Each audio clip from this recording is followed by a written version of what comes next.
عقدة من لساني يفقهوا قولي اللهم صل وسلم على سيدنا محمد وعلى آل سيدنا محمد وأصحاب سيدنا محمد وبارك وسلم عليه۔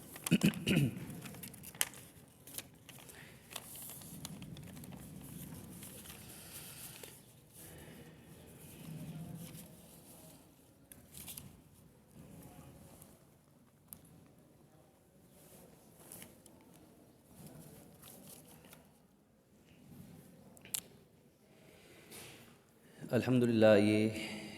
تربیتی کورس فہم رمضان کی دوسری نشست ہے، اور پہلی نشست میں سلسلہ کلام منقطع ہوا تھا سحری کے مسنون اعمال اور آداب کے حوالے سے۔ سحری کب کی جائے، سحری میں کیا کھانا چاہیے، سحری کب تک کی جا سکتی ہے، اس سے متعلق کچھ احکامات آپ کی خدمت میں پیش کیے گئے۔ اسی ضمن میں ایک مسئلہ یہ بھی دیکھنے میں آتا ہے کہ انسان نے سحری کھائی اور سحری کھانے کے بعد جلدی میں کچھ نیند کا غلبہ تھا، صبح اٹھ کے جانا ہے کام پہ، دفتر میں، تعلیم کے لیے طالب علم ہیں جی، امتحان میں پہنچنا ہے، تو فکر ہے کہ نیند پوری ہو جائے، تو سحری کھا کر یا تو آرام کی نیت سے لیٹے، غلبہ نیند اور سو گئے، فجر کی جماعت رہ گئی، یا گھر میں ہی نماز پڑھ کر کہ ابھی مسجد میں تو 20 منٹ کے بعد جماعت ہوگی، اور سحری کر کے گھر میں ہی اپنی نماز پڑھ کر سو گئے۔ تو اس سلسلے میں بڑی فکر کی ضرورت ہے کہ نماز فجر اور پھر مسجد میں اور با جماعت، اور پھر جمعۃ المبارک کے دن بھی، اور پھر پورے ماہ صیام کے اندر جماعت کی نماز کو چھوڑنا یہ قطعاً بھی اس ماہ مبارک کے آداب کے مطابق نہیں ہے۔ تو اس لیے ایک تو با جماعت نماز کی کوشش کرنا، اور پھر جو بیچ میں تھوڑا سا وقت ہوتا ہے سحری سے نماز فجر کے درمیان کا جو وقت ہے، وہ وقت بھی بڑا قیمتی ہے۔ اس وقت کو دعا میں، ذکر میں، تسبیحات میں گزارنا، سنت کی ادائیگی، فجر کی 2 فرض سے پہلے یہ سنتوں میں سب سے اہم ترین سنت ہے۔ 2 سنت کی ادائیگی کے بعد تلاوت، دعا، استغفار، ذکر و اذکار، مراقبہ، یہ تمام اعمال ان سے فائدہ اٹھانا چاہیے۔ پھر بعض اوقات سحری کر کے فوراً سو گئے اور کلی کرنے کی سنت چھوٹ گئی، جو منہ میں کھایا پیا تھا، کوئی دانہ، کوئی روٹی کا لقمہ، کوئی ریشہ، وہ دانتوں کے اندر ہی پھنسا رہ گیا۔ اب چونکہ کلی نہیں کی، مسواک برش نہیں کیا، تو بعض مرتبہ ایسا بھی دیکھنے میں آیا ہے کہ وہی جو سحری میں کھانا کھایا تھا اس کا بچا ہوا کوئی ٹکڑا وہ دانتوں کے اندر پھنسا ہے، اور روزے کی حالت میں وہ حلق سے نیچے چلا گیا۔ تو اب مسئلے روزے کا کیا حکم ہوگا؟ تو اس میں فقہاء نے لکھا ہے کہ اگر وہ دانتوں کے درمیان یا منہ میں یا کہیں وہ روٹی کا لقمہ یا کوئی کھانے کی چیز، وہ ٹکڑا اتنا بڑا تھا کہ ایک چنے کے دانے کے برابر یا اس سے زیادہ تھا، اور وہ پھر بعد میں روزہ یاد ہونے کی حالت میں حلق سے نیچے اتار لیا، تو اس سے روزہ ٹوٹ جائے گا، قضا لازم ہوگی، کفارہ نہیں ہوگا، لیکن باقی دن بھی احتراماً کچھ کھانا پینا منع ہوگا، لیکن روزہ تو ٹوٹے گا۔ اور اگر وہ چنے کے دانے سے چھوٹا کوئی معمولی سا ذرہ ہوا تو اس سے روزہ نہیں ٹوٹے گا۔ تو اس لیے اس ضمن میں یہاں احتیاط کرنی چاہیے کہ سحری کھانے کے بعد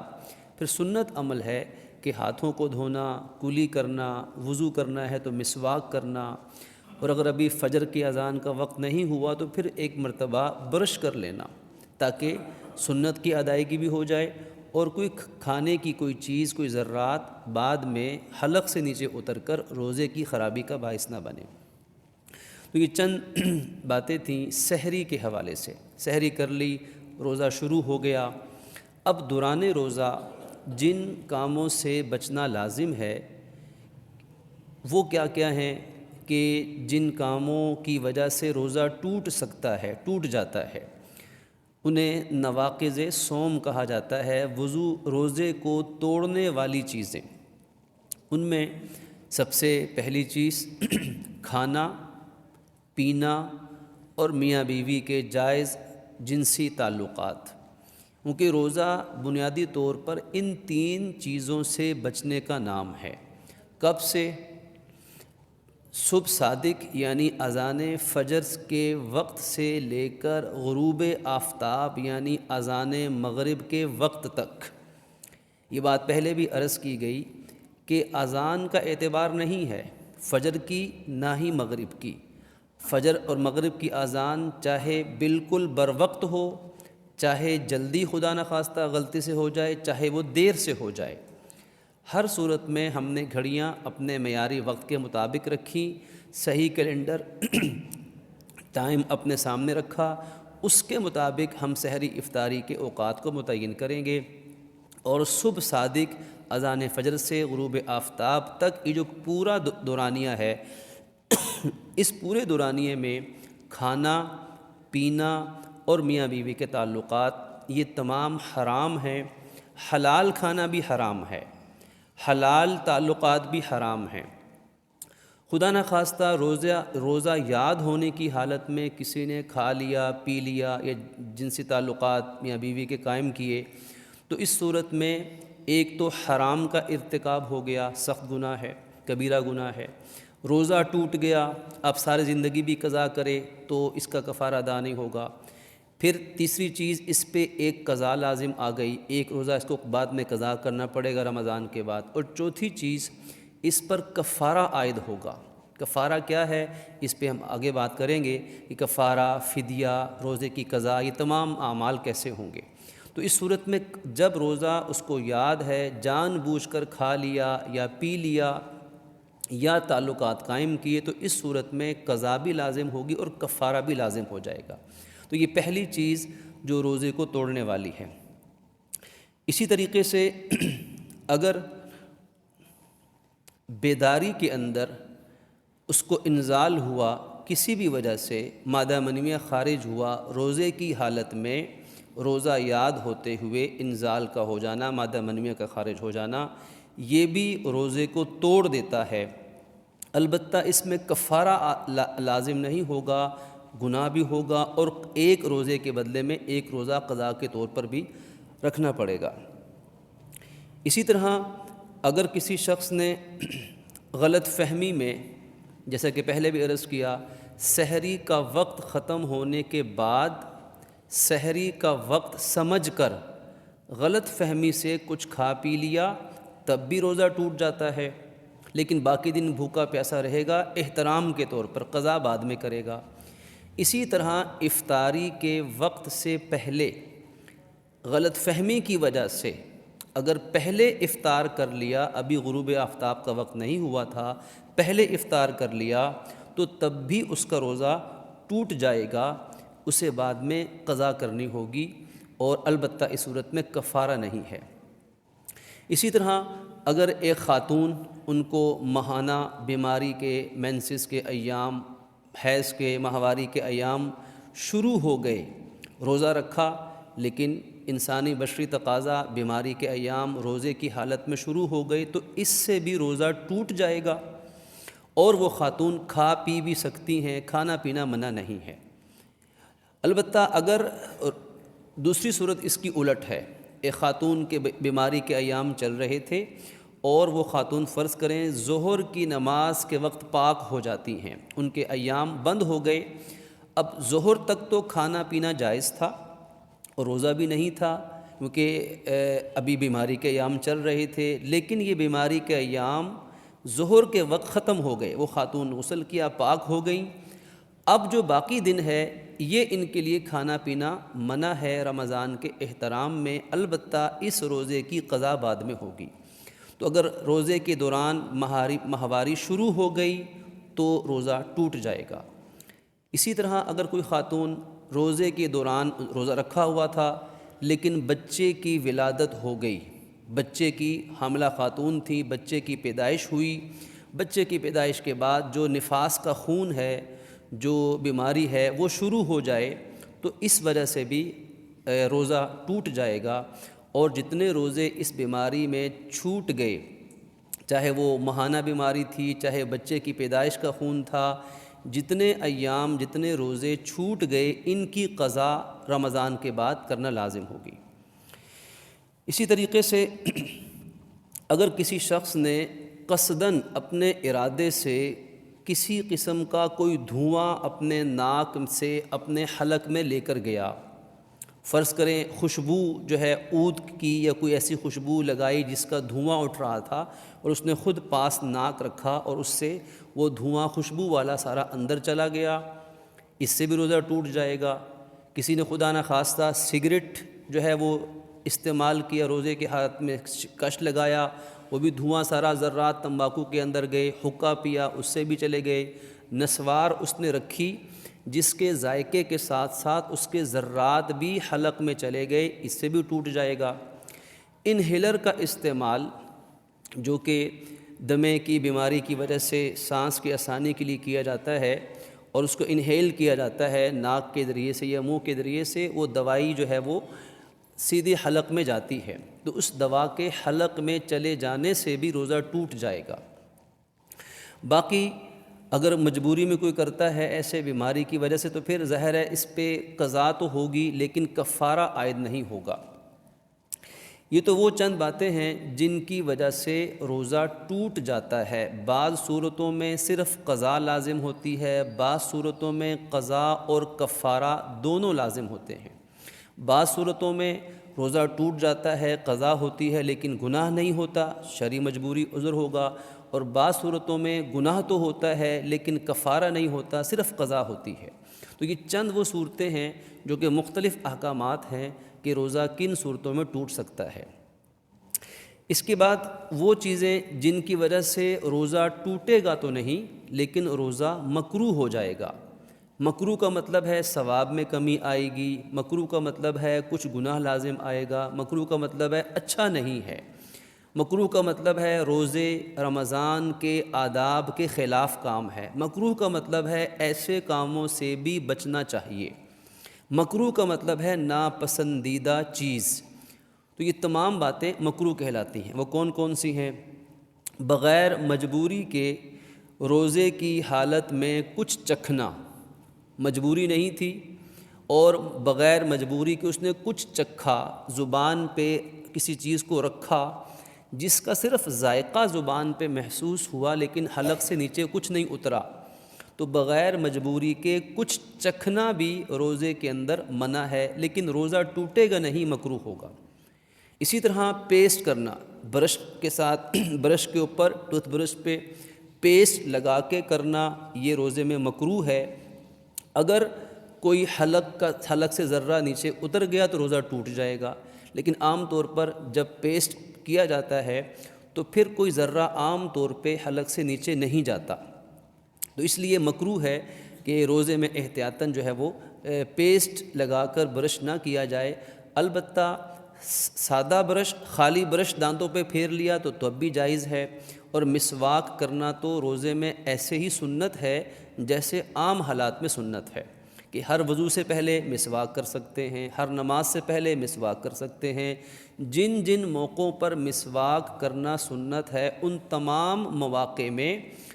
رمضان کے روزے کی حالت میں بھی مسواک کرنا جائز ہے۔ البتہ وہ مسواک جس کے اندر آرٹیفیشل قسم کے ذائقے فلیور ایڈ کر دیے جائیں، ایسی مسواک عام طور پہ مارکیٹ میں نہیں ہوتی لیکن مخصوص جگہوں سے مل جاتی ہے، اس کو باقاعدہ پیکنگ کے اندر پیک کیا جاتا ہے، اس کو کسی کیمیکل میں کسی فلیور کے اندر اس کو ایسڈ میں ڈال کر اس میں ڈپ کر کے اس مسواک کے اندر وہ ذائقہ مصنوعی بھرا جاتا ہے۔ تو جو مصنوعی ذائقے والی مسواک ہے اس کو روزے کی حالت میں کرنا مکروہ ہے کیونکہ اس کا مصنوعی ذائقہ منہ میں جائے گا،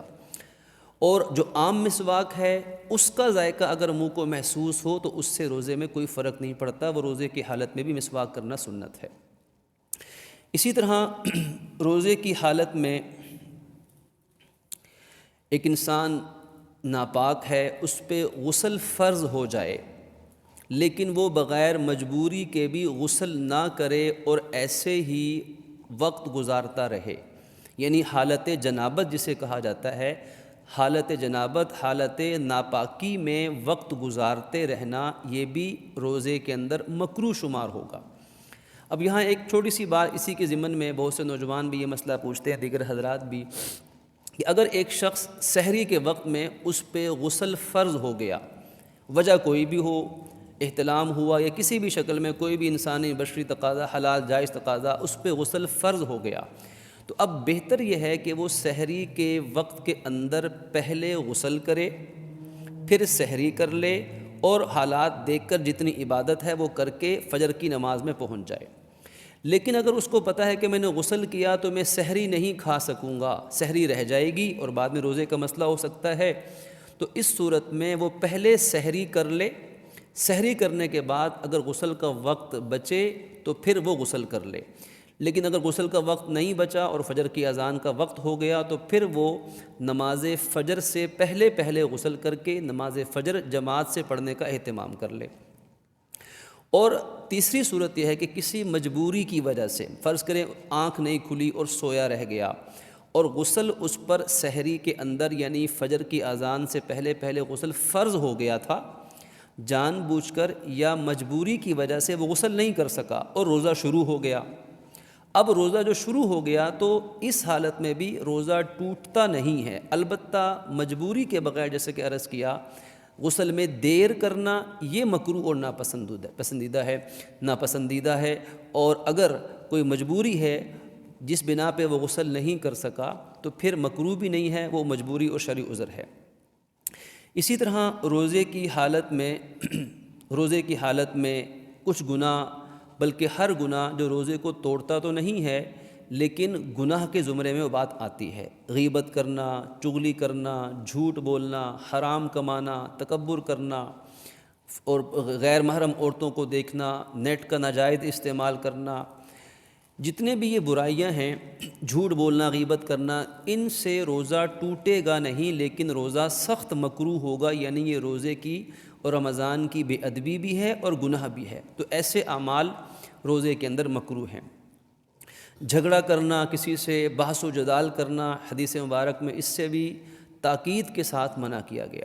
بلکہ فرمایا گیا کہ اگر تم سے کوئی شخص جاہلانہ طریقہ اپنائے، یعنی جھگڑا کرے، بحث مباحثہ کرے، اور تم روزے کی حالت میں ہو تو فلیقل، تو تم اس کو کہہ دے کو انی صائم، کہ بھائی میرا تو روزہ ہے، میں کسی جھگڑے کے کام میں نہیں پڑتا۔ تو روزے کی حالت میں جھگڑا کرنا، غصہ کرنا، بحث و جدال کرنا اور بحث و تکرار کرنا، چاہے اپنے گھر کے اندر ہو، گھر سے باہر ہو، اپنوں کے ساتھ یا غیروں کے ساتھ، یہ بھی عمل روزے کے اندر مکروہ ہے۔ اسی طرح روزے کی حالت میں زیر ناف بالوں کو صاف کرنا، اگر ان کو صاف کیے ہوئے 40 دن سے کم دن ہیں تو پھر چونکہ ابھی اس کے پاس 40 دن کی مدت ہے، کیونکہ 40 دن میں تقریباً 40 دن میں ایک مرتبہ بالغ مرد کے لیے زیر ناف بالوں کو صاف کرنا ضروری ہے، تو ابھی اس کے 40 دن پورے نہیں ہوئے تھے، تو اس دوران روزے کی حالت میں زیر ناف بالوں کو صاف کرنا بھی مکروہ ہے۔ لیکن اگر کسی کے 40 دن یا اس سے زیادہ دن گزر گئے تو اب چونکہ زیر ناف بالوں کو صاف کرنا ضروری ہے، اس لیے روزے کی حالت میں مجبوری کے تحت بھی زیر ناف بالوں کو وہ صاف کر سکتا ہے۔ یہ کچھ مکروہات ہیں کہ جن کی وجہ سے روزہ ٹوٹتا تو نہیں ہے لیکن روزہ مکروہ ہوتا ہے، ثواب میں کمی آتی ہے اور ناپسندیدہ اعمال ہیں۔ پھر کچھ وہ اعمال ہیں کہ جو روزے کی حالت میں جائز ہیں۔ روزے کی حالت میں جائز اعمال میں سے تیل لگانا، سر پر، بالوں پر، جسم پر تیل کی مالش کرنا، یہ روزے کی حالت میں جائز ہے۔ اسی طرح خوشبو کا استعمال کرنا، خوشبو چاہے وہ پرفیوم کی شکل میں ہے، چاہے وہ عام روایتی عطر کی شکل میں ہے، یا ایسی خوشبو ہے کہ جس کی ہوا کے اندر اس مہک محسوس ہو، تو خوشبو کا استعمال کرنا وہ روزے کی حالت میں نہ صرف یہ کہ جائز ہے بلکہ افضل ہے، بہتر ہے، سنت نبوی ہے۔ خاص طور پہ عبادات کے وقت میں، مسجد آتے وقت میں، تلاوت کے وقت میں، دعاؤں کے وقت میں، ایسے اعمال میں خوشبو کا استعمال کرنا روزے کے اندر بھی اور روزے کے علاوہ بھی جائز بلکہ سنت نبوی ہے۔ البتہ صرف وہ خوشبو منع ہے کہ جو دھوئیں کی شکل میں ہو اور قصداً اس کے پاس بیٹھ کر اس کو ایسے سونگھنا، انہیل کرنا کہ وہ دھواں ناک کے اندر جائے، یہ روزے کو توڑنے کا سبب بن سکتا ہے۔ اس کے علاوہ خوشبو کا استعمال جائز ہے۔ کسی کو خون دینا، بلڈ ڈونیٹ کرنا، کسی مریض کے لیے خون کا عطیہ دینا، تو اس سے بھی روزہ نہیں ٹوٹتا، اور یہ بھی روزے کی حالت میں خون دینا جائز ہے۔ البتہ ایسا شخص کہ جس کو یہ خطرہ ہو کہ اگر میں نے خون کسی کو عطیہ دیا تو خون دینے کے بعد مجھے کمزوری لاحق ہوگی، اور میں کمزوری کی وجہ سے مجھے ہو سکتا ہے کہ روزہ توڑنا بھی پڑ جائے، تو ایسے شخص کے لیے پھر خون دینا، اپنا خون عطیہ کرنا، یہ روزے کی حالت میں مکروہ ہے۔ لیکن محض خون کے نکل جانے سے، چاہے وہ کسی چوٹ کی وجہ سے جسم سے خون نکل آیا، چاہے کسی کو خون اس نے عطیہ کر دیا، تو خون کے نکلنے سے روزہ نہیں ٹوٹتا۔ کسی بیماری وغیرہ کی وجہ سے ڈرپ لگانا یا کوئی انجیکشن کے ذریعے سے کوئی دوائی جسم کے اندر داخل کرنا، اس سے بھی روزہ نہیں ٹوٹتا، یہ بھی روزے کے اندر جائز ہے۔ البتہ محض بھوک اور پیاس کو مٹانے کے لیے یا روزے کے اندر طاقت لینے کے لیے بغیر بیماری کے انجیکشن وغیرہ کے ذریعے سے یہ عمل کرنا، یہ مکروہ ہے، البتہ روزہ اس سے نہیں ٹوٹے گا۔ یہاں ایک بنیادی مسئلہ اگر ہم یاد رکھیں جو روزے کو توڑنے اور نہ توڑنے کے حوالے سے ایک بنیادی اصول ہے، فقہا نے لکھا ہے کہ ہر وہ چیز جو براہ راست انسان کے دماغ تک پہنچے یا براہ راست وہ معدے اور پیٹ تک پہنچ جائے، وہ چیز روزے کو توڑ دے گی۔ لیکن جو براہ راست نہ پہنچے اس سے روزہ ٹوٹے گا نہیں۔ اب انجیکشن چاہے وہ گوشت میں لگایا جائے، چاہے وہ وینز کے اندر لگایا جائے، دونوں صورتوں میں وہ براہ راست وہ معدے یا دماغ تک نہیں پہنچتا، اس لیے اس سے روزہ نہیں ٹوٹے گا۔ اسی طریقے سے اگر کسی نے سرمے کا استعمال کیا تو روزے کی حالت میں عورتوں کے لیے سرما لگانا تو ویسے ہی بہتر ہے، مردوں کے لیے بھی سنت ہے سرما کا استعمال کرنا۔ تو امام مالک رحمۃ اللہ علیہ یا امام احمد بن حنبل رحمۃ اللہ علیہ کے علاوہ تقریباً تمام ائمہ کرام نے مردوں کے لیے سنت کی نیت سے سرمے کے استعمال کو جائز قرار دیا ہے۔ البتہ امام مالک اور امام احمد رحمۃ اللہ علیہ کے نزدیک مردوں کے لیے سرما استعمال کرنا روزے کے علاوہ بھی مکروہ ہے، اور چونکہ اس حوالے سے بہت ساری ایسی روایات ہیں جن سے یہ ملتا ہے کہ نبی مکرم صلی اللہ علیہ وسلم نے روزے کے علاوہ بھی آپ سرمے کا استعمال فرماتے تھے، اور روزے کی حالت میں بھی آپ نے سرما لگایا۔ صحابہ کرام بیان فرماتے ہیں کہ ہم نے آپ کو دیکھا کہ آپ کی آنکھوں میں گاڑھا سرما لگا تھا اور وہو صائم، اور آپ روزے کی حالت میں تھے۔ البتہ یہ جو روایات ہیں جس میں روزے کی حالت میں سرما لگانے کا تذکرہ ملتا ہے، ان میں سے بعض روایات تو ضعیف بھی ہیں، یعنی اتنی مستند نہیں ہیں، لیکن ان روایات کا جو مجموعہ ہے، چونکہ وہ بہت زیادہ روایات ہیں اس لیے وہ مجموعہ امت نے قبول کیا ہے، اور ایک دو ائمہ کے علاوہ وہ تمام ائمہ جن کی امت اتباع کرتی آئی ہے، تمام ائمہ نے ان روایات سے دلیل کے طور پر استدلال کیا ہے۔ اس لیے آپ کہہ لیں کہ نتیجے کے طور پر یہ فتویٰ یا مسئلہ دیا جاتا ہے کہ روزے کی حالت میں کسی مرد نے بھی یا عورت نے اگر سرمے کا استعمال کیا تو چاہے اس کا ذائقہ حلق میں محسوس بھی ہو جائے تو تب بھی روزہ سرما لگانے سے نہیں ٹوٹے گا۔ باقی جہاں تک بات رہی اس چیز کی کہ آنکھ میں، ناک میں یا کان میں دوائی ڈالنا، اس کا کیا شرعی حکم ہے، تو اس میں بنیادی اصول یہی ہے کہ اصل ان تینوں چیزوں سے، ناک، کان اور آنکھ سے دوائی ڈالنے سے روزے کا جو حکم ہے یہ جڑا ہوا ہے اس بات پر کہ ان تین راستوں سے حلق میں براہ راست وہ دوائی پہنچتی ہے یا نہیں پہنچتی ہے، اس تحقیق پر یہ بات جڑی ہوئی ہے۔ تو قدیم فقہا زمانے قدیم سے فقہا اور آج کے دور میں بھی اکثر فقہا کا کہنا یہ ہے کہ آنکھ میں روزے کی حالت میں دوائی استعمال کرنا جائز ہے، چاہے حلق میں اس کا ذائقہ محسوس ہو جائے تب بھی جائز ہے، اس سے روزہ نہیں ٹوٹے گا، کیونکہ ان کی تحقیق کے مطابق آنکھ میں جو دوائی ڈالی اور اس کا حلق میں کچھ ذائقہ محسوس ہوا تو یہ براہ راست وہاں تک نہیں پہنچا، بلکہ مسامات کے ذریعے سے حلق میں کچھ ذائقہ محسوس ہوا ہے، وہ حلق سے نیچے نہیں اترا، صرف ان مسام کے ذریعے سے وہ ذائقہ محسوس ہوا ہے۔ اس لیے آنکھ کے اندر تو دوائی ڈالنے کا جائز ہونا اکثر فقہا کے نزدیک درست ہے۔ البتہ کان کے ذریعے سے اور ناک کے ذریعے سے اکثر فقہا کے نزدیک دوائی کا استعمال کرنا، اگر ان کے ذریعے سے حلق تک دوائی چونکہ جا سکتی ہے تو اس لیے روزے کی حالت میں کان اور ناک میں دوائی استعمال نہیں کرنی چاہیے۔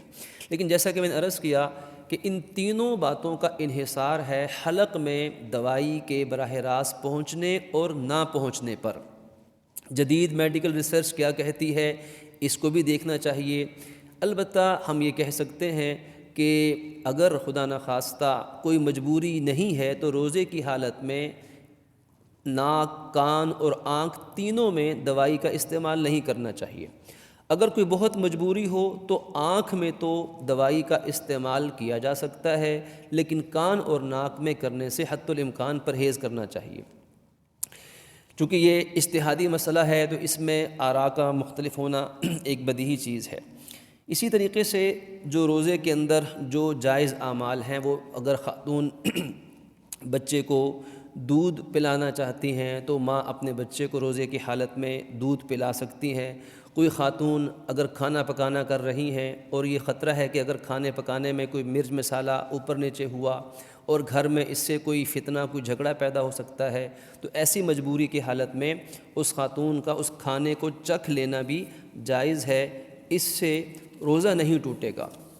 تو یہ چند اعمال 3 طرح کے آپ کے سامنے عرض کیے گئے، جس میں روزے کو توڑنے والی چیزیں، روزے کے اندر مکروہ اعمال، اور تیسری چیز ہم نے سماعت فرمائی کہ جو چیزیں روزے کے اندر جائز ہیں۔ اسی طرح ایک مسئلہ بیچ میں جو ضمنی رہ گیا کہ اگر ایک خاتون بیماری کے ایام حمل کی وجہ سے وہ نقاہت کا شکار ہے یا ماں اپنے بچے کو دودھ پلاتی ہے تو اس صورت میں کیا حکم ہے روزے کا؟ تو بنیادی چیز ہم سمجھ لیں کہ روزہ کن صورتوں میں چھوڑنا جائز ہے یا توڑنا جائز ہے۔ روزہ بالکل رکھا ہی نہیں یا رکھنے کے بعد روزہ توڑ دیا، کن صورتوں میں ایسا کرنا جائز ہے؟ سب سے پہلی چیز بیماری ہے۔ اگر کوئی شخص اتنا بیمار تھا یا روزے کے دوران اچانک کوئی بیماری ایسی آ گئی کہ جس بیماری کا کوئی علاج ممکن نہیں، نہ انجیکشن سے نہ ڈرپ سے کوئی علاج ممکن نہیں ہے، اور باقاعدہ اس کو دوائی کھانی ہی پڑنی ہے، اور دوائی نہ کھانے سے جان جانے کا خطرہ ہے، کوئی جسم کا عضو اس کا ضائع ہو سکتا ہے، ناقابل برداشت تکلیف ہو سکتی ہے، بیماری سنگین نوعیت اختیار کر سکتی ہے، تو ایسی بیماری کی وجہ سے روزہ نہ رکھنا بھی جائز ہے، اور روزہ رکھ کر ایسی بیماری آ جائے تو روزہ توڑنا بھی جائز ہے۔ یا دوسری صورت اس کی یہ ہے کہ ایک شخص روزہ رکھا لیکن اس کا کام کاج، اس کا عمل ایسا تھا کہ اس کی وجہ سے شدید کمزوری لاحق ہو گئی اور وہ ناقابل برداشت تھی، اور ایک دیندار ماہر ڈاکٹر کا بھی کہنا تھا کہ اگر اس شخص نے یہ اس وقت اتنی کمزوری کا شکار ہو چکا ہے، اگر اس نے کچھ کھایا یا پیا نہیں تو یہ شخص جان سے ہاتھ دھو سکتا ہے یا ناقابل برداشت تکلیف ہو سکتی ہے، تو ایسی کمزوری کی وجہ سے بھی روزہ توڑ دینا جائز ہے۔ حاملہ خاتون جو امید سے ہو یا بچے کو دودھ پلانے والے خاتون، ان کے لیے بھی روزہ رکھنا لازم ہے، سوائے اس صورت میں کہ حمل یا بچے کو دودھ پلانے کی وجہ سے بچے کی جان کو یا ماں کی جان کو خطرہ لاحق ہو سکتا ہو یا ناقابل برداشت تکلیف ہو سکتی ہو، اور ایک ماہر دیندار ڈاکٹر جو اپنی فیلڈ کا ماہر بھی ہو اور دین کے احکامات کو بھی سمجھتا ہو، ان کی بھی یہی رائے ہو کہ اس خاتون کو روزہ نہیں رکھنا چاہیے یا سارے روزے نہیں رکھنے چاہیے، کچھ رکھ لیں کچھ چھوڑ دیں، تو ان کی رائے کو سامنے رکھ کر اس چیز کا فیصلہ کیا جائے گا۔ تو بحالت مجبوری یہ خاتون بھی روزہ چھوڑ سکتی ہیں، بعد میں قضا کرنا لازم ہوگی۔ اسی طرح ایک شخص مسافر شرعی ہے جو 78 کلومیٹر تقریباً یا اس سے زیادہ کی مسافت میں ہے، سفر کی حالت میں ہے، تو جو مسافر شرعی ہے اس کے لیے بھی روزہ نہ رکھنا جائز ہے۔ البتہ اگر اس کو سفر میں کوئی مشقت اور دقت پیش نہیں آتی تو اس صورت میں بھی کوئی مشقت پیش نہ آئے تو پھر روزہ رکھنا اس کے لیے افضل ہے، لیکن اگر وہ چھوڑ دے تو پھر بھی جائز ہے، مسافر کے لیے پھر بعد میں قضا کرنا لازم ہوگا۔ اسی طرح جو خاتون حیض یا نفاس کے بیماری کے اندر ہوں تو ان کے لیے بھی روزہ چھوڑ دینا جائز ہے، بعد میں اتنے دنوں کو گن کر اس کی قضا کی جائے گی۔ تو یہ چند صورتیں وہ ہو گئیں کہ جن صورتوں میں روزہ چھوڑنا جائز ہے، البتہ ان کی قضا بعد میں لازم ہوگی۔ اب 3 چیزیں ہیں، ایک روزے کی قضا ہے، ایک روزے کا کفارہ ہے اور ایک روزے کا فدیہ ہے۔ قضا تو آسان سی بات ہے کہ جتنے روزے چھوٹ گئے کسی بھی شرعی عذر یا جان بوجھ کر خدا نخواستہ، ان روزوں کو گن کر بعد میں قضا کرنا لازم ہوگا، جتنے روزے رہ گئے اتنے قضا لازم ہوں گے۔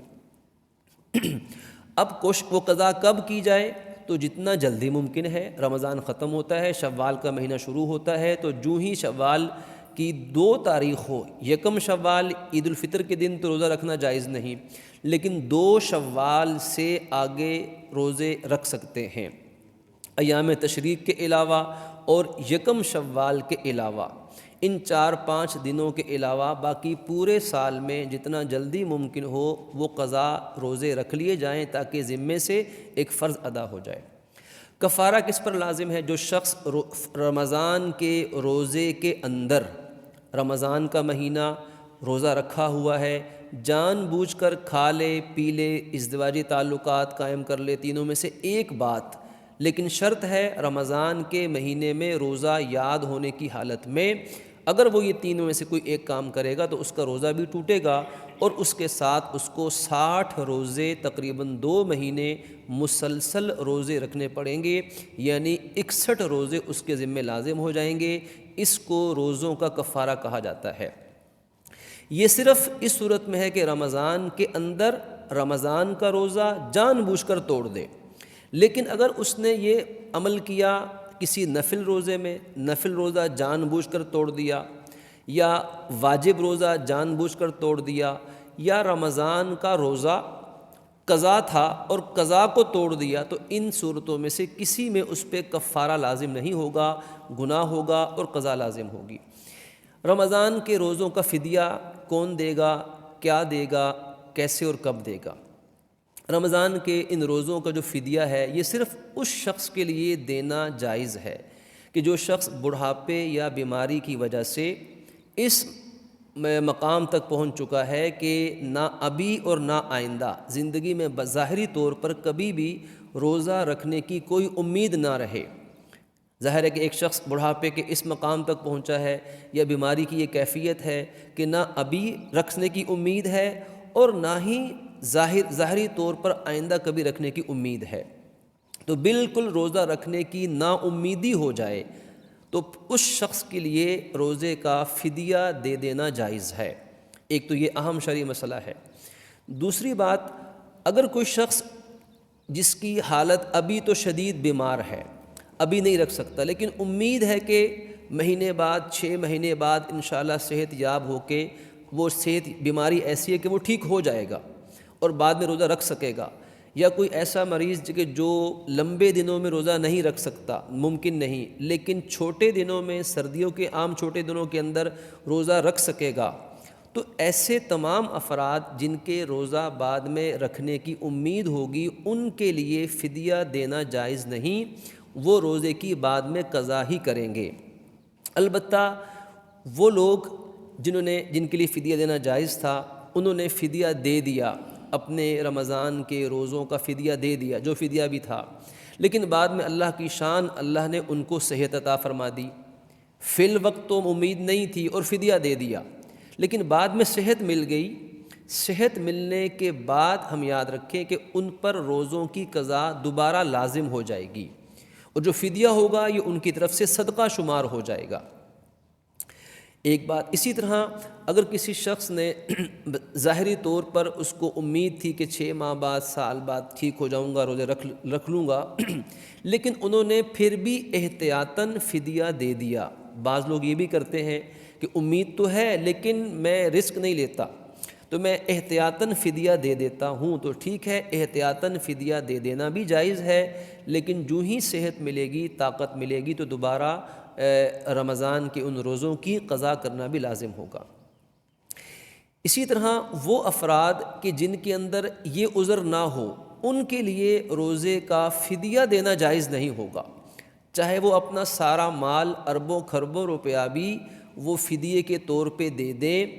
لیکن وہ شرعی معذور نہیں ہوں گے، تو تب بھی ان کے ذمے رمضان کے روزوں کی قضا لازم ہی رہے گی زندگی بھر،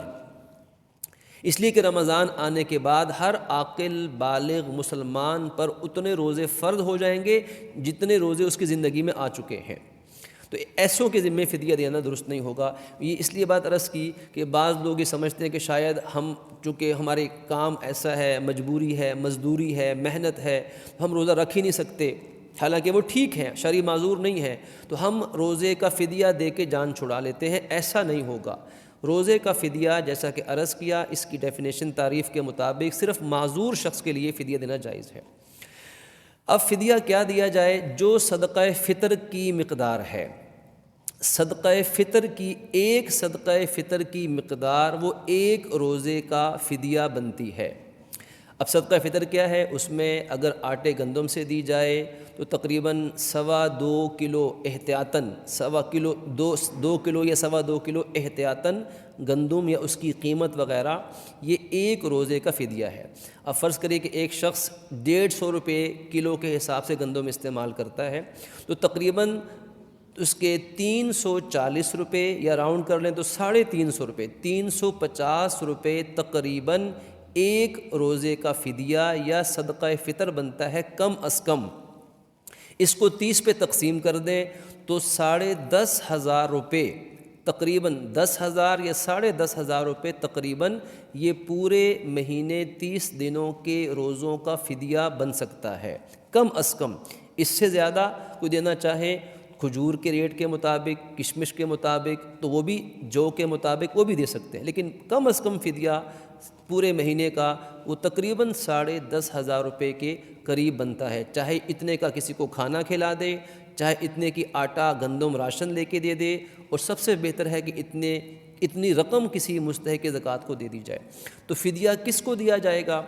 ہر وہ شخص جس کو زکوٰۃ دینا جائز ہے، اس شخص کو فدیے کی رقم دینا بھی جائز ہے۔ فدیہ کب دیا جائے گا؟ تو پھر ظاہر ہے کہ رمضان کا مہینہ شروع ہو جائے تو پھر اس فدیہ چاہے وہ اکٹھا کسی مستحق کو دے دیں، چاہے وہ مختلف لوگوں کو دے دیں، اور چاہے وہ وقفے سے دے دیں، ان تمام صورتوں میں، یا رمضان گزرنے کے بعد رمضان میں دینے کی استطاعت نہ تھی تو بعد میں دے دیا تو تب بھی جائز ہے۔ یہ چند احکامات ہیں رمضان کے روزوں کی قضا، کفارے اور فدیے کے حوالے سے۔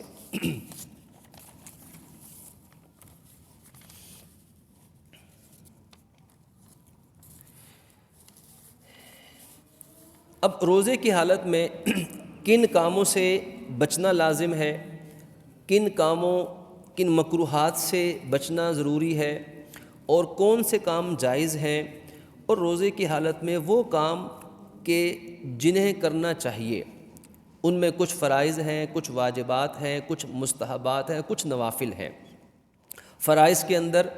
نماز 5 وقت کی جیسے پورا سال فرض ہے، رمضان کے اندر بھی فرض ہے۔ نماز کی عبادت کے ساتھ ساتھ ایک خاص عبادت جو رمضان المبارک کے اندر خاص رمضان کی عبادت، وہ تراویح کی عبادت ہے۔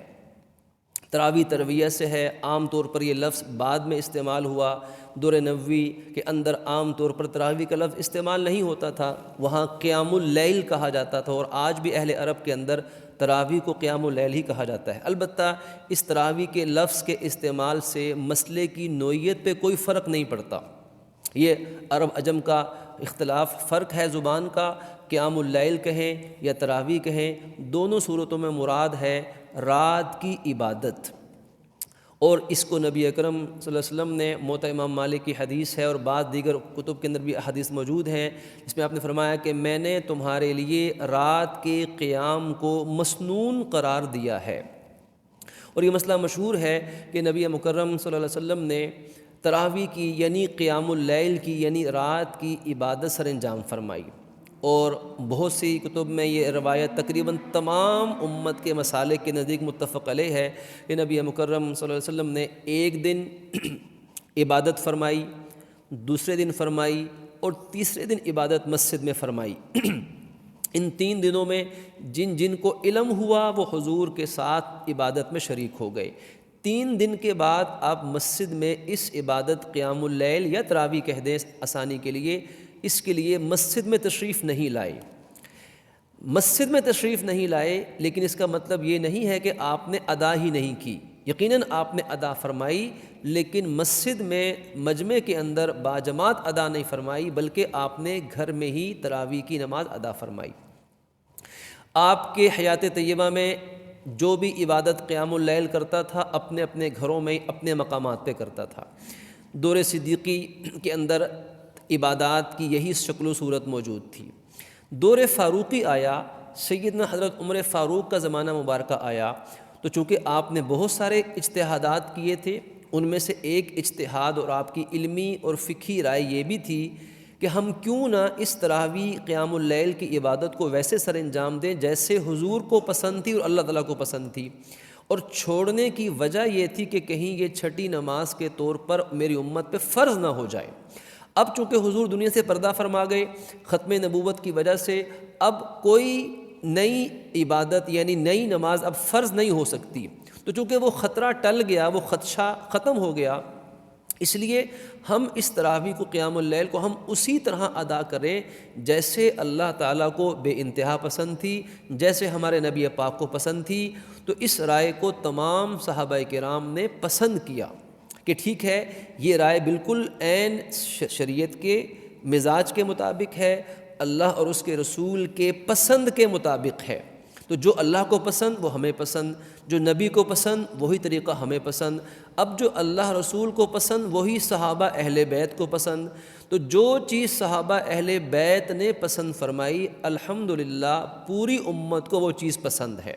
اس لیے اس دور فاروقی سے لے کر آج کے اس دور تک بھی اور اس آنے والے رمضان میں بھی انشاءاللہ پوری دنیا دیکھے گی کہ پوری امت مسلمہ مساجد کے اندر تراویح کی نماز کو باقاعدہ باجماعت انشاءاللہ ادا فرمائیں گے۔ اب یہ اس کی تھوڑی سی تاریخ ہے۔ اب رہی بات یہ کہ یہ تراویح کی نماز یا قیام اللیل کس وقت ادا کی جائے، تو اس کا وقت عشاء کے فرض سنت کے پڑھنے سے لے کر اذان فجر کے وقت تک پوری رات تراویح کا وقت ہے۔ پوری رات میں کسی بھی وقت پڑھ سکتے ہیں۔ ہماری مساجد میں پھر عشاء کے فوراً بعد کیوں پڑھتے ہیں؟ یہ نمازیوں کی سہولت کے لیے ہے، کیونکہ اگر تراویح کو ہم کہیں گے جی ہم 2 بجے ادا کریں گے، تراویح جائز تو ہے لیکن پڑھنے والوں میں سے 90% لوگ نماز کے لیے نہیں آئیں گے، یا وہ چھوڑ دیں گے یا وہ گھروں میں پڑھیں گے، اور جو سنت کی موقدہ کی اصل شکل ہے وہ ختم ہو جائے گی۔ اس لیے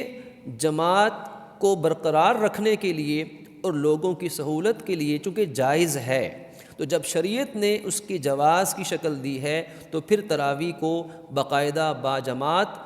اس وقت سے لے کر آج تک وہ نماز عشاء کے بعد ادا کیا جاتا ہے۔ البتہ کسی مجبوری کے تحت کسی نے اگر عشاء کے بعد فوراً نہ پڑھی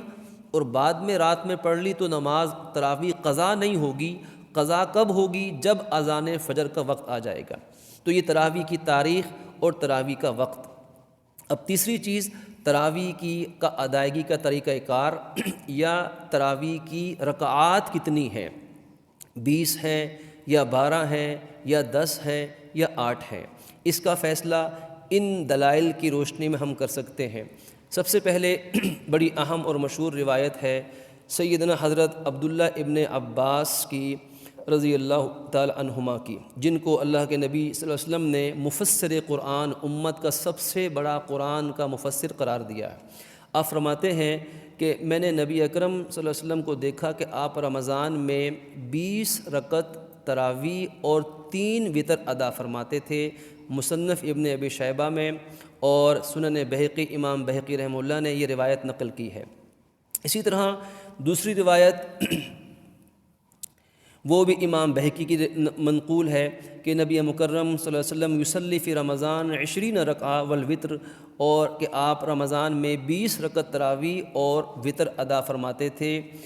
5 ترویحات کے ساتھ۔ 5 ترویح کا مطلب، ایک ترویح کا مطلب 2 رکعت پھیر کر 2 رکعت پڑھ کے سلام پھیر دینا، 2 رکعتیں پڑھی اور سلام پھیر دیا، یہ ایک ترویحہ ہے۔ تو جب 5 ترویحات کا مطلب ہے 10 نہیں 20 رکعت۔ اسی طریقے سے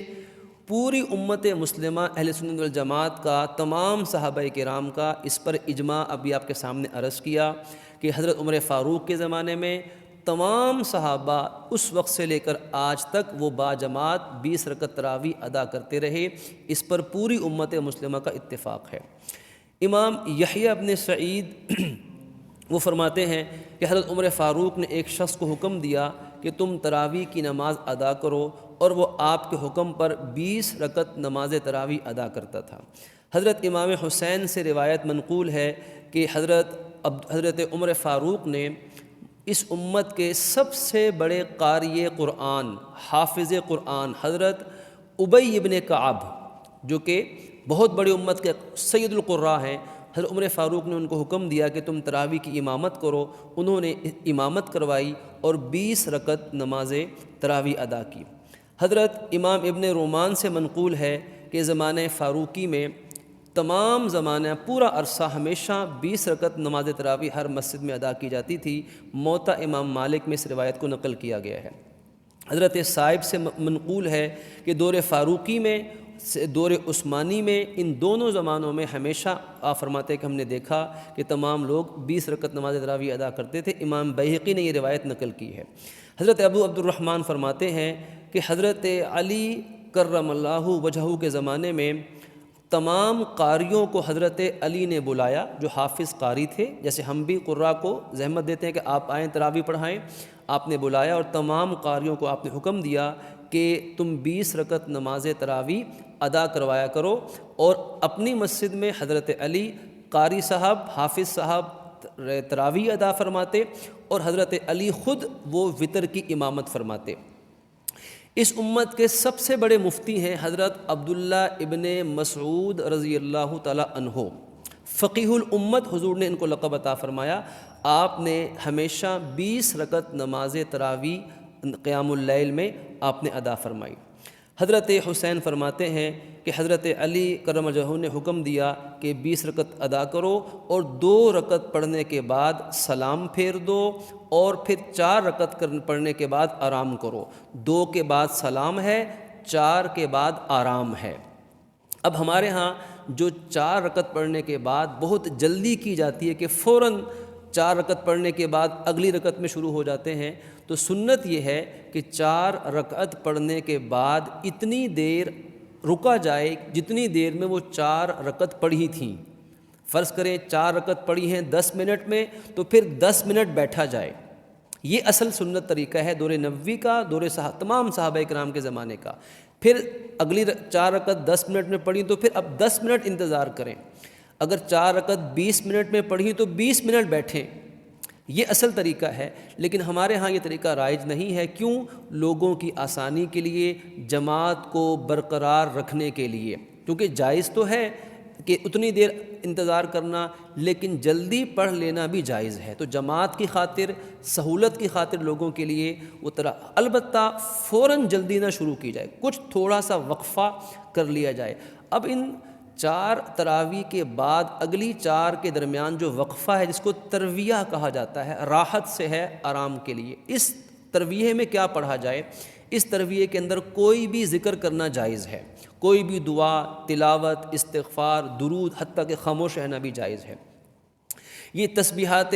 تراویح کے نام سے سبحان ذی الملک والملکوت، سبحان العزت والعظمت والہیبت، یہ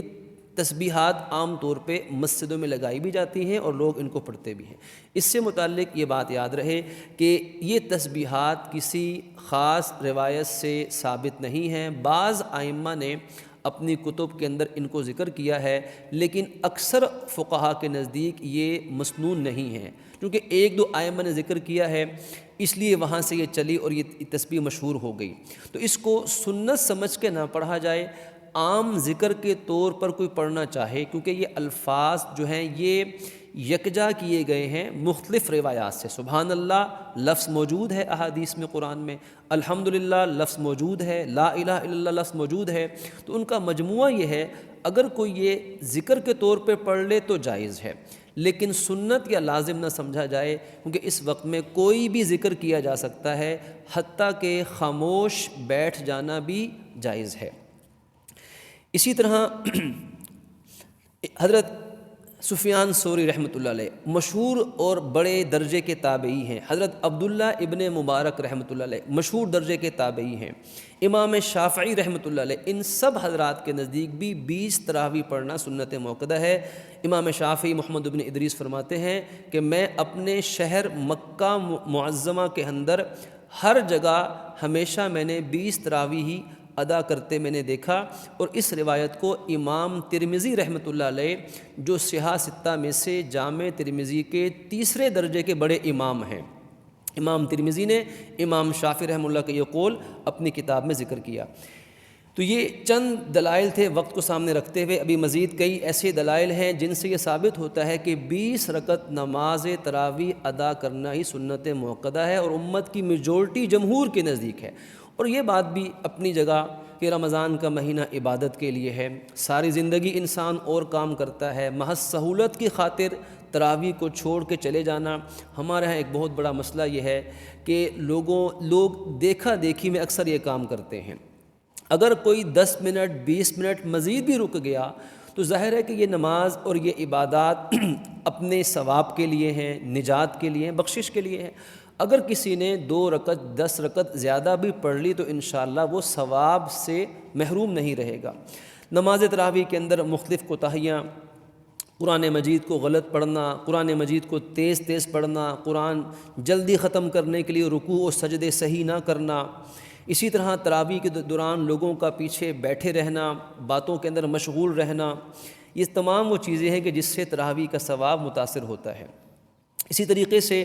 تراویح کی نماز کو روزے کے لیے شرط سمجھنا تو یہ بھی درست نہیں ہے۔ اگر کوئی شخص کسی مجبوری کے تحت نماز تراویح ادا نہ کر سکا تو تب بھی اس کے ذمے روزہ فرض ہوگا۔ تو تراویح اپنی جگہ مستقل عبادت ہے اور روزہ اپنی جگہ ایک مستقل عبادت ہے۔ تو پورا دن گزرا، رمضان کا روزہ گزرا، کچھ احکامات آپ کے سامنے آئے، اب افطاری کا وقت آ گیا۔ اب صرف چند منٹ کے اندر افطاری سے متعلق چند باتیں سماعت فرما لی جائے کہ افطار کب کیا جائے گا؟ جب غروب آفتاب کا وقت ہو جائے گا۔ اور احادیث سے امام ابو داؤد رحمۃ اللہ علیہ نے اور دیگر ائمہ نے کئی احادیث نقل کی ہیں جن سے یہ حکم ملتا ہے کہ تم افطار کرنے میں جلدی کرو۔ جلدی سے مراد ہے کہ جب سورج غروب ہو جائے اور یقین ہو جائے کہ اذان مغرب کا وقت ہو چکا ہے تو پھر افطار کرنے میں دیر مت کرو۔ پھر نماز مغرب بعد میں پڑھی جائے گی، پہلے افطاری کی جائے گی۔ ایسا نہیں ہوگا کہ پہلے مغرب کی نماز اور بعد میں افطاری کی جائے۔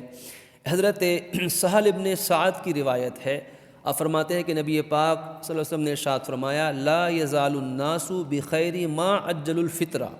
کہ لوگ اس وقت تک لوگوں میں خیر اور بھلائی رہے گی جب تک لوگ جلدی افطار کرتے رہیں گے۔ یہ روایت بخاری مسلم دونوں کی موجود ہے۔ اب یہاں پر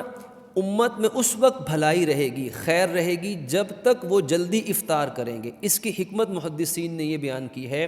کہ یہ جو حکم ہے کہ تم نے کھانا بھی چھوڑ دیا اللہ کے حکم پر، اب اللہ کا حکم ہے کہ کھا لو، اب یہ اپنے نفس کے لیے نہیں ہے، یہ اللہ کے حکم اور نبی کی سنت کی تابعداری ہے۔ تو جو مسلمان اور جو امت مسلمہ جب تک اس بات کو بھی مانتی رہے گی کہ ان کے حکم پہ کھائیں گے، ان کے حکم پہ نہیں کھائیں گے، تو جب تک یہ جذبہ امت میں رہے گا، امت میں کبھی بھلائی ختم نہیں ہوگی۔ حضرت ابو ہریرہ سے روایت منقول ہے کہ اللہ کے نبی نے فرمایا احب عبادی الیہ اعجلہم فطرہ۔ اللہ پاک فرماتے، امام ترمذی یہ نقل کرتے ہیں کہ میرے بندوں میں مجھے سب سے زیادہ محبوب بندہ وہ ہے جو افطار کرنے میں جلدی کرتا ہے۔ اسی طرح 3 چیزیں اللہ پاک کو سب سے پسند ہیں، ان میں سے ایک چیز ہے افطار کرنے میں جلدی کرنا۔ افطار جلدی کرنا مستحب ہے وقت کو دیکھتے ہوئے۔ افطار کس چیز سے کیا جائے، افطاری کس چیز سے کی جائے؟ حضرت سلمان ابن عامر کی روایت ہے کہ آپ نے ارشاد فرمایا کہ اذا کان احدکم صائما، جب تم میں سے کوئی روزے کی حالت میں ہو، چاہے رمضان کا چاہے کوئی اور روزہ، فلیفطر علی التمر، اسے چاہیے کہ وہ کھجور سے روزہ افطار کرے۔ روزہ افطار کرنے کا افضل طریقہ، فإن لم یجد التمر، اگر اس کے پاس کھجور نہ ہو، فعلی الماء، تو وہ پانی سے روزہ افطار کرے، فإن الماء طہور، کیونکہ پانی زیادہ پاکیزہ چیز ہے۔ اسی طرح حضرت انس سے روایت منقول ہے کہ نبی اکرم صلی اللہ علیہ وسلم یفطر قبل ان یصلی۔ پہلا نقطہ، خادم رسول ہیں، عرصہ دراز خدمت رسالت میں رہے ہیں، فرماتے ہیں کہ حضور نماز مغرب سے پہلے افطار کیا کرتے تھے، نماز مغرب سے پہلے افطار کیا کرتے تھے، اور کس پر کرتے تھے؟ اعلیٰ رطبات، تازہ کھجور پر، جنہیں رطب کہا جاتا ہے۔ آج بھی حرمین شریفین میں اللہ پاک ہم سب کو وہاں کی مقبول حاضری کی توفیق دیں۔ آپ دیکھیے کہ اہل عرب اسی حکم پہ عمل کرتے ہیں کہ وہاں جو تازہ تر کھجور ہے، بالکل فریش تازہ کھجور، نرم کھجور، اس سے افطار کروایا جاتا ہے۔ تو یہ جس کو میسر ہو، سب سے افضل کھجور میں سے بھی تازہ کھجور۔ فرمایا فإن لم تکن رطبات، اگر تمہارے پاس تازہ کھجور نہ ہو تو فتمیرات، تو پھر جو عام کھجور ہے، جو ہمارے یہاں عام استعمال ہوتی ہے، پھر اس کھجور سے افطار کر لو۔ فإن لم تکن تمیرات، اگر تمہارے پاس وہ عام کھجور بھی نہیں ہے، خشک کھجور، تو حصا حصوات من ماء، تو اگر حضور کے پاس یہ بھی نہ تو آپ پھر پانی کے چند گھونٹ پی کر روزہ افطار کر لیتے۔ تو ان روایات کی بنا پر فقہا نے بیان کیا کہ روزہ کھجور سے کھولا جائے، اگر کھجور نہ ہو تو کسی بھی میٹھی چیز سے روزہ کھول لیا جائے، اور اگر وہ بھی نہ ہو تو پھر پانی سے روزہ کھولنا زیادہ افضل ہے۔ لیکن اگر کسی شخص کو پرہیز ہے، کوئی شوگر، کوئی ایسی بیماری ہے کہ وہ میٹھے سے روزہ نہیں کھول سکتے، تو کوئی حرج نہیں، عذر کی بنا پہ اس کو چھوڑا جا سکتا ہے۔ البتہ روزے کو نمک کے ساتھ یا کسی نمکین چیز سے روزہ کھولنے کو سنت سمجھنا درست نہیں ہے۔ کسی نمکین چیز سے روزہ کھولنا نہ افضل ہے نہ ہی سنت ہے۔ اسی طرح خدا نخواستہ کوئی حرام چیز ہے، حرام چیز سے روزہ کھولنا بھی حرام ہے۔ حدیث مبارک ہے، فرمایا کہ اللہ تعالیٰ ہر رات رمضان میں بے شمار لوگوں کو جہنم سے آزادی عطا فرماتا ہے، سوائے اس شخص کے الا رجل افطر علی خمر، سوائے اس کے جو شراب سے روزہ کھولتا ہے۔ اب شراب سے کون کھولے گا؟ معاذ اللہ، جس شخص کو شراب پینے کی لت پڑی ہوئی ہے، عادت پڑی ہوئی ہے، تو وہ تو روزہ بھر انتظار کرتا رہے گا۔ اب جو ہی افطاری کا وقت ہوا تو وہ جلد بازی میں وہ شراب پی لے گا معاذ اللہ، تو اللہ ایسے بندے کو پسند نہیں کرتا، یہ حرام ہے، اس کو جہنم سے آزادی نہیں ملنی۔ ایک شخص سگریٹ پینے کا عادی ہے، وہ کئی لوگوں کو دیکھا گیا کہ وہ افطار سگریٹ پینے سے کرتے ہیں، تو یہ بھی درست عمل نہیں ہے، بلکہ رمضان وہ مہینہ ہے جس میں شراب نوشی، نشہ، سگریٹ، پان، گٹکا، نسوار، تمباکو نوشی، جتنی چیزیں ہیں، رمضان ایک بہترین موقع ہے ان چیزوں سے اپنے آپ کو بچانے اور نکالنے کا۔ باقی جو افطار پارٹی ہیں، اس حوالے سے شرعی حکم یہ ہے کہ ہر ایسی افطار پارٹی چھوڑنے کے قابل ہے کہ جس کی وجہ سے مغرب کی نماز قضا ہو، مغرب کی جماعت نکلے، لوگ افطار پارٹیوں کی وجہ سے بجائے مسجد میں جماعت سے نماز پڑھنے کے اپنے گھروں کے اندر، گھروں کے باغات اور لون کے اندر ہی جماعت کروا لیتے ہیں۔ یہ بھی محرومی کی بات ہے۔ ایسی افطار پارٹیاں جس کے اندر مرد و عورت کا اختلاط پایا جائے، بے پردگی پائی جائے، یا ایسی گفت و شنید ہو کہ نہ دعاؤں کا اہتمام ہو سکے نہ عبادات کا، تو ایسی افطار پارٹیوں سے اپنے آپ کو بچانے کی کوشش کی جائے۔ یہ چند احکامات آپ کے سامنے آ سکے۔ باقی صدقہ فطر امیر شخص بھی دے، غریب کو، مستحق زکوٰۃ کو، اور غریب شخص اپنے سے غریب تر شخص کو عطا کرے۔ رمضان کے آخری ایام میں بھی ادا کیا جائے تو بہتر ہے، لیکن نماز عید سے پہلے ادا کرنا ضروری ہے۔ صدقہ فطر وہ گندم سے، جو سے، کھجور سے، کشمش سے، ان چاروں کے حساب سے دیا جا سکتا ہے۔ اسی طرح اعتکاف مسنون جو ہے وہ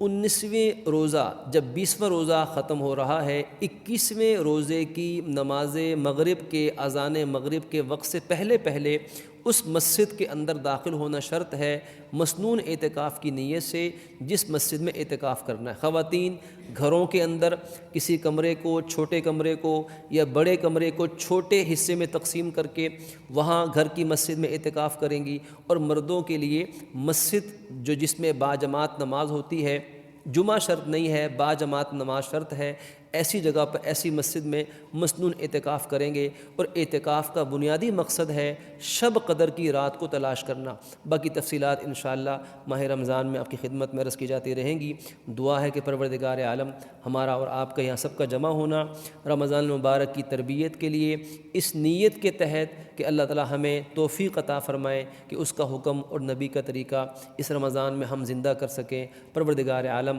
آپ کی یہ کاوش اپنی بارگاہ میں قبول فرمائے، اور خصوصیت کے ساتھ یہ ماہ رمضان اس کو اعمال کا اور دعاؤں کا مہینہ بنانا چاہیے۔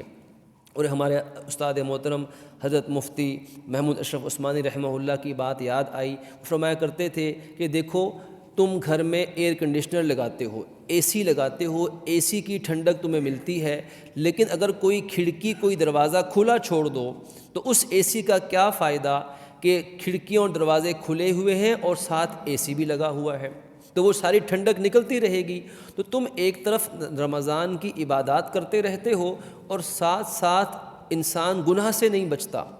تو گناہ سے نہ بچنا یہ رمضان کی ساری عبادات کو اور اعمال کو ضائع کرنے کے مترادف ہے۔ فرائض و واجبات کے بعد روزہ فرض ہے اور نماز فرض ہے، تراویح سنت موقدہ ہے، صدقہ فطر واجب ہے، اعتکاف کرنا سنت کفایہ مستحب اور مسنون ہے، قرآن پاک کی تلاوت، پورا قرآن ایک مرتبہ تراویح میں پڑھنا اور سننا یہ مستحب اور سنت ہے۔ یہ تمام اعمال، لیکن فرائض و واجبات کے بعد سب سے بڑی عبادت ہے رمضان میں گناہوں سے بچنا، حرام کام سے بچنا، ٹی وی سے، ڈرامے سے، گانوں سے، فلموں سے، سوشل میڈیا کے ناجائز غیر ضروری استعمال سے، بے پردگی سے، حرام اور ناجائز ذخیرہ اندوزی سے، ناجائز منافع خوری سے۔ آج مسلمانوں کی حالت یہاں تک پہنچ چکی ہے کہ مسلمان تو رمضان میں چیزوں کے ریٹس بڑھا دیتا ہے، لیکن کئی ایسے ملک ہیں کہ غیر مسلم لوگ ہیں، ہندو سکھ ہیں، وہ مسلمانوں کے احترام میں عیسائی لوگ چیزوں کے ریٹ کم کر رہے ہیں کہ مسلمانوں کے روزے ہیں، انسانیت کے ناطے وہ تو لوگوں کو سہولت دیتے ہیں، لیکن مسلمانوں کے اندر رمضان کے مہینے میں ناجائز منافع خوری کی رسم بد ہے۔ یہ بھی رمضان کا سبق ہے کہ ناجائز منافع خوری نہ کی جائے، بلکہ رمضان کا مہینہ رحمت کا مہینہ ہے اور اوروں پر شفقت کرنے کا مہینہ ہے، ہمدردی کا مہینہ ہے، کہ اس میں عبادات کے ساتھ ساتھ گناہوں سے بچنا یہ فرائض و واجبات کے بعد سب سے بڑی عبادت ہے، سب سے بڑا اعتکاف ہے، سب سے بڑی تراویح ہے، سب سے بڑا نفلی صدقہ ہے، سب سے بڑا شہر مواسات اس کے لیے ہے جو فرائض و واجبات کے ساتھ ساتھ حرام اور ناجائز گناہوں اور برے اعمال سے بچنے کی کوشش کرے۔ اللہ رب العزت ہمیں عمل کی توفیق نصیب فرمائے۔ اس پر مزید مسائل پوچھنا چاہیں گے تو آپ حضرات نماز کے بعد رجوع فرما سکتے ہیں۔ وآخر دعوانا ان الحمدللہ رب العالمین۔ الحمد للہ رب العالمین والعاقبۃ للمتقین والصلاة والسلام علی رسولہ محمد وآلہ واصحابہ اجمعین۔ یا رب العالمین اپنی رحمت سے ہماری خطاؤں کو معاف فرما دیجیے۔ پروردگار عالم دین کی بات کرنا، سننا اور اپنے گھر میں ہماری حاضری اپنی رضا کے لیے قبول فرما لیجیے۔ کہنے سننے میں خطا ہو گئی تو اسے معاف فرما دیجیے۔ یا اللہ اس کاوش کو ماہ رمضان کی عبادات کرنے، خطاؤں سے بچنے اور سنت اور اسلام کے ہر حکم کے مطابق اس مبارک مہینے کو گزارنے کا سبب بنا دیجیے۔ اور یا اللہ علم دین کے حصول کا جو ثواب بیان کیا گیا، یا اللہ وہ ثواب اور وہ بشارت بھی ہم سب کو نصیب فرما دیجیے۔ پروردگار عالم امت مسلمہ کے حال پہ رحم فرما دیجیے۔ اس آنے والے ماہ مبارک اور امت مسلمہ کی بہتری کا سبب بنا دیجیے، دین کے غلبے کا سبب بنا دیجیے۔ یا اللہ آج بھی امت مسلمہ جگہ جگہ مظلوم ہے، پریشان حال ہے۔ یا اللہ کشمیر میں، فلسطین میں، غزہ کے تمام مظلوم مسلمانوں کی مدد فرما دیجیے۔ یا اللہ آج وہ ارض مقدس، وہ ہمارا قبلہ اول اور وہ تیری نشانیوں اور برکت کی جگہ، آج تیری امت کے، تیرے نبی کی امت کے بے گناہ اور مظلوم مسلمانوں کے لیے یا اللہ وہ ان کے لیے ایک آج قبرستان بنائی جا رہی ہے، ان پہ زندگی تنگ کر دی گئی ہے۔ یا اللہ ان کی خصوصی مدد نازل فرما دیجیے۔ یا اللہ ان سب کو ایمان اسلام پہ مزید استقامت عطا فرمائے۔ ظالموں کو ہدایت دیجیے، جن کے مقدر میں ہدایت نہیں رہا یا اللہ ان کو اپنی قدرت قاہرہ سے راستے سے صاف فرما دیجیے، اور امت مسلمہ کو دینی غیرت و حمیت نصیب فرما دیجیے۔ پروردگار عالم ہم سب کی تمام نیک حاجات اور خواہشات اپنے خزانے سے پوری فرما دیجیے، اور نیک ارادوں کو قبول فرما لیجیے۔ وصلی اللہ تعالی علی رسول خیر خلقی محمد و آلہ و اصحابہ اجمعین، آمین و برحمتک یا ارحم الراحمین۔ جزاکم اللہ خیر و احسن الجزاء۔